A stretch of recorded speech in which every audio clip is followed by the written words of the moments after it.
जी अस्सलाम वालेकुम। कैसे हैं आप सब? जी अल्लाह ताला आप सबको खुश रखे, सलामत रखे, ढेरों खुशियाँ अता फरमाए, रिस्क रोज़ी में बरकतें नाज़िल फरमाए और सेहत व आफ़ियत अता फरमाए। आमीन सुम्मा आमीन। ये देखें मेरे पास आलू हैं।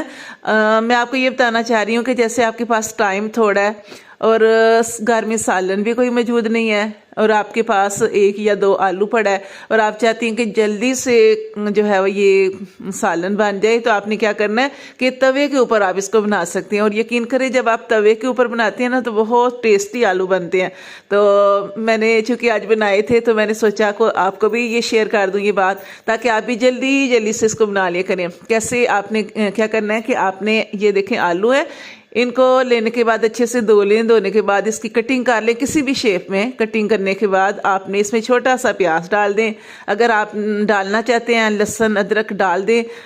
बच्चे आपको पता नहीं खाते तो आप ऐसे ही खाली छोटा सा प्याज डाल लें। हरी मिर्च एक काट के डाल दें, नमक मिर्च और हल्दी डालें, सूखा धनिया डालें और आप थोड़ा सा गरम मसाला डाल दें, थोड़ा सा ज़ीरा डाल दें, थोड़ी सी अजवाइन डाल दें और थोड़ा सा घी शामिल कर दें और कप का चौथाई हिस्सा आपने पानी डालना है। ये सारी चीज़ें डाल के ना आपने इकट्ठी, ठीक है, तो ऐसे तवे के ऊपर रख दें। और ये मेरे पास स्टील की प्लेट है, मैं इसके ऊपर दे रही हूँ।